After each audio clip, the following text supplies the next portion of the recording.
All right, Alexis, what question do you have for me today? Uh, I've heard people talk about observing Lent, and well, that makes no sense. What is observing Lent? Or, So, well, Lent. what do you think Lent is? I don't know. Lent kind of sounds like that fuzz stuff you find by the dryer. Okay, so it is not that kind of Lent. So I'm going to type a bunch in this one probably because I don't know if there's going to be very many drawings. So, Lent. Oh no. I think you're typing. Oh, what? Oh, Lent. Yes, spelled with an E. Lent. So, Lent is actually it is a it is observant an observance. It is tied to Easter. Easter.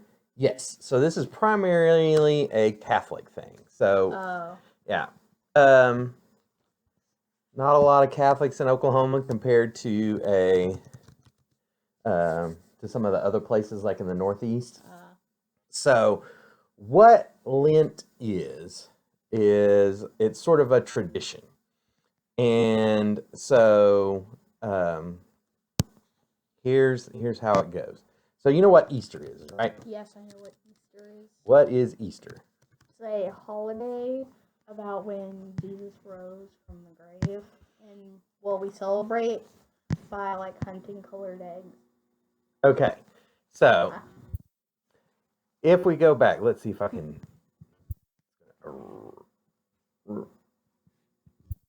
All right, so Easter is this time period. There developed a tradition, and I'm going to blow your mind a little bit. really? Yes. So you've heard of Mardi Gras, right? You know what that is? Yeah, it's it's people like in I think it's normally like New Orleans, Right. where like during a certain like time they'll stop like drinking or something, and everyone's just like we're going to drink and kind of go nuts this specific time. Well, because we're not gonna be able to do it anymore. Okay. So that is correct. The specific time that you're not going to drink and stuff is Lent. Lent. Yes. And so, believe it or not, Mardi Gras, which is kind of a big party, Yeah. is tied to Easter. What? Yes. Mardi Gras tied to Easter. I'm fixing to show you. Is Whoops. it so? Yeah. Yeah, it's spelled with an S. That's Okay. weird. So, in um, so Easter, we have Easter. There developed a tradition, and it's been maintained primarily in Catholic churches, but a lot of other people observe Lent. And there's nothing wrong with observing Lent. It's not something that's um, biblical, like there's not scripture that says you need to observe these practices before Easter, um, but they are intended to enhance your celebration of Easter. So there's nothing wrong with doing it either. It's just that, like I said, it's primarily a Catholic church tradition, and then there's some other ones like Lutherans, I think, observe Lent and things like that. So Easter. So we have Easter. In the 40 days leading up to Easter, they celebrate Lent. All right. In between Mardi Gras and Easter. Well, Mardi Gras came later. So it's about 40 days. It's usually actually like 46 because it's like 6 weeks. And it's meant to be 40 days of fasting and sacrifice and prayer and stuff like that. Huh. But it comes out to be around 46 ish days. That's over a month. But they consider it still the 40 days because like you're allowed to take a break from your fast on the Sundays that are in there. I And was so about to say fasting for over a month sounds a bit well so painful. well, I mean, like that is part of the point. So whenever you're fasting, it's not like you just don't eat at all. You're just reducing your intake. Oh, then that doesn't sound so And bad. so some of the ways that people fast. Like there's a traditional thing that the Catholics do is like they'll do no meat. No meat. Yes. Vegan. Well, they still eat cheese and stuff. Well, yeah, you know what I mean. So- Vegetarian. So they won't eat meat, and they'll either not eat meat for that entire time, or they'll only not eat meat like on Fridays and certain other days within this time period, or you only eat at night, or they'll do something like you can have basically anything that's less than 2 meals a day. So you can have one big meal, and then you can have like 2 snacks, as long as the 2 snacks don't add up to a full additional meal. So like a bag of chips. Yeah, something like that. Well, a bag of chips isn't even close to like a full meal, I guess. Depends on what you consider a meal. Okay, so that's what Lent is that in this 40-day time period, people will fast traditionally. They will also traditionally have what's called a Lenten. So anytime you hear Lenten, it's having to do with Lent, sacrifice. And so it basically means you're just, maybe. There's not spell check on this particular typing thing. People, if anyone watches this, they're not watching for the spelling. Okay. So you give up something for Lent. And so usually the idea is that you're giving up something that takes up your time, like if you were to give up your phone or to give up television or something like that. You're giving that up for the purpose of adding time for God. All right. So if you decided to watch less television so that you could spend more time in prayer and Bible study and stuff like that, then that's kind of the idea of what a Lenten sacrifice is supposed to be. But sometimes people just give stuff up to give stuff up. Like I had a friend that I knew growing up. He gave up pop every year for Lent. Huh. Yeah, so he just didn't drink soda. That doesn't sound too bad. I Well, mean, that's healthier, I guess. He did, and it's also very popular. People will give up smoking for Lent. Yeah. Like, you can't see it, but I'm giving a strange, confused look. Right. So that's not exactly making space for yourself in your life to add God. Those are just, you're sort of giving up things. Just because. Okay, so if we draw this out, so Lent typically begins with this thing called Ash Wednesday. That was recent. That was yesterday. Oh, yeah, that's what I meant by recent. So that is why you've probably heard people talking about it, is because that is the official beginning of Ash Wednesday. And Ash Wednesday is the start of Lent, and then you go through and you have all of these sort of special days. But basically, you go through Lent, and then you have so Palm Sunday. You know what Palm Sunday is, right? Yes. What is Palm Sunday? Well, it's a specific Sunday when, like, you just went through the town and everyone got the palm branches and said Hosanna.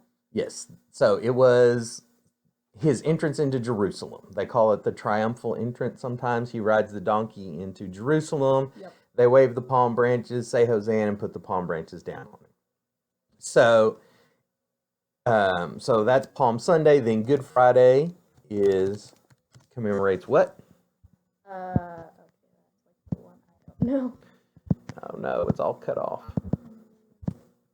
So Good Friday is the day that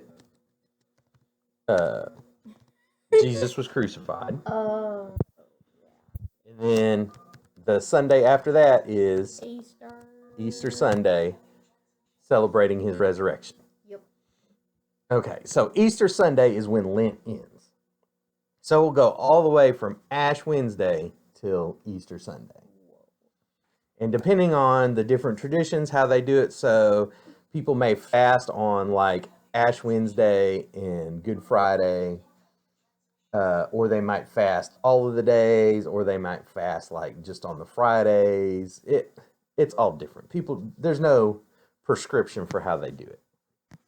Ash Wednesday, if it's done the sort of traditional way, I guess is the word for it, is they take the palm branches from the Palm Sunday celebration the year before, and they burn them into ashes. Huh, that's kind of cool.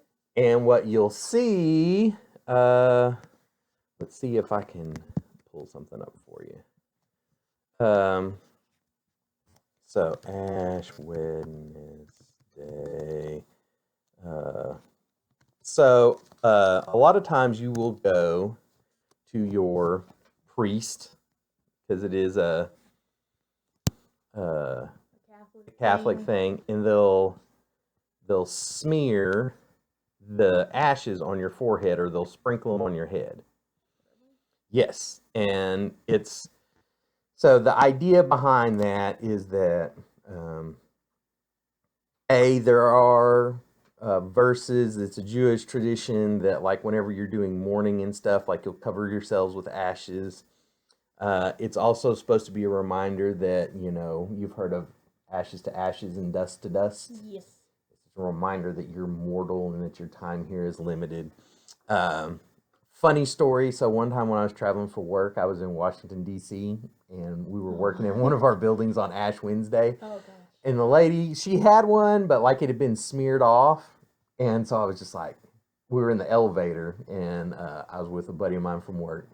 And so I was just like, hey, like, do you know you've got like a little something? And she says, it's Ash Wednesday. And I was like, oh, yeah, we're Protestants. And then just, I kind of shrugged. What's a Protestant? Protestants are not Catholics, basically. So, like, anyone who isn't Catholic?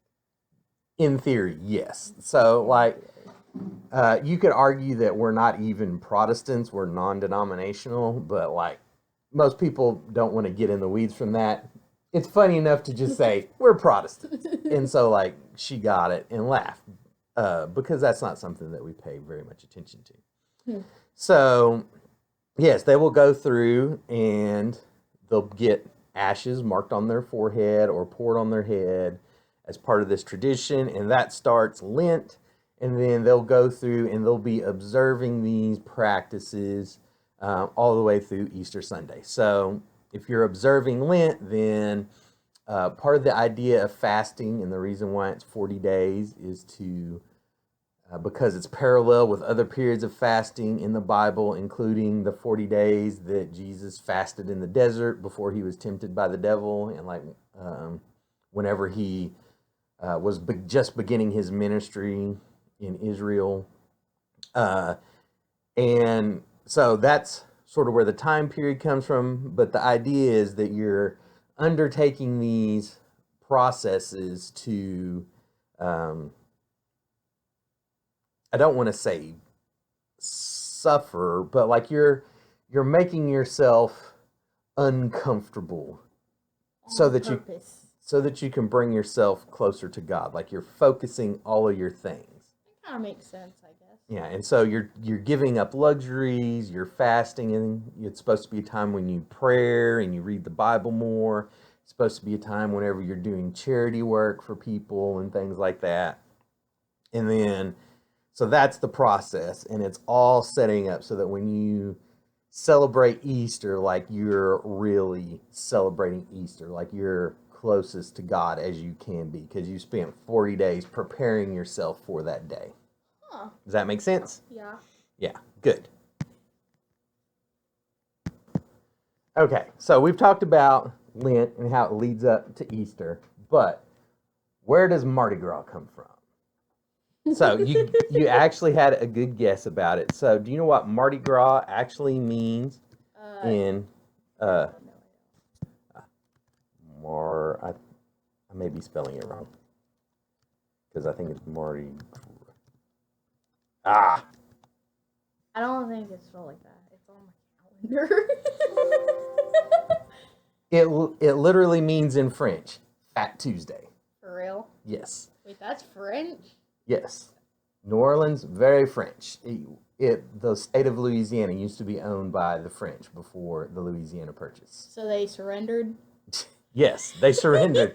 They surrendered for money, though, in this case. Okay, fair enough then. So, but that's not the only tradition. So you've heard of Carnival in Rio de Janeiro, like from, I'm sure, your little kids' movie, Rio, the birds flying around in Carnival. So that's the same tradition. Really? Yes, is that this time before Lent. Why is it? Oh, it's just being dumb.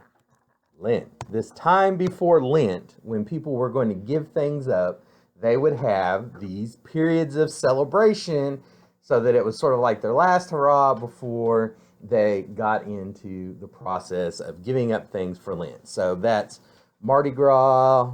There's different carnivals and carnival in different cities across the world where, and in some places it's called Shrove.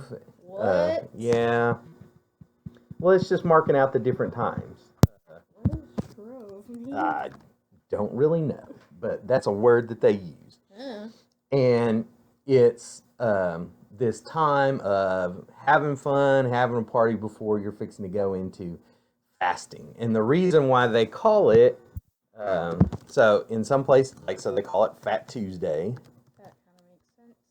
In some places, it's also called Pancake Day. Oh. Yes, which you will love. Pancake Day. I like pancakes. And so the idea is that, so Fat Tuesday is from the idea is that it's rich food. Like you're gonna, if you're fixing to go through a period of time when you're fasting and you're gonna eat stuff that's not, like if you're not gonna eat a lot of meat and you're not gonna eat a lot of rich foods, then you're gonna get all that stuff out of your house. And so you're gonna eat it on Fat Tuesday before Ash Wednesday. Define rich. Do you mean like Flavorful, heavy in fat, heavy in sugar. do you mean like Olive Garden lasagna level rich? Yes. And so that's what you do is like you're consuming all that. Pancake Day is from the idea that like a lot of your eggs and milk and things like that that would spoil if you couldn't keep them around and that you may not be eating during this time of fasting is that you would make all these up into pancakes because... Pancakes! Yes, this is now your new favorite holiday. No, but it's good. We have pancakes anyway, like on Christmas.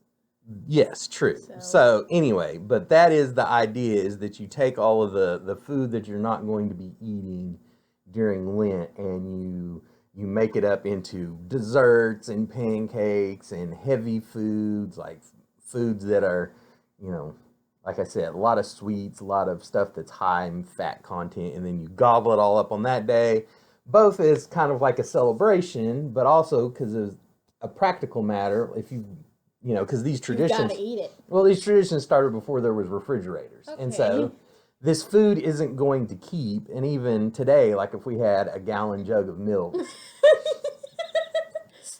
Their milk lasts more than 3 days, I'm guessing. Yeah, well, so like, yes, and our house milk doesn't last that long. But even us, if we had milk sitting in our fridge, it wouldn't last for 40 days. No. So we would get out the milk and we would use it to bake with, or we'd drink it, whatever. So it's part celebration and it's part a practical thing to get it all out. That's a delicious practical thing.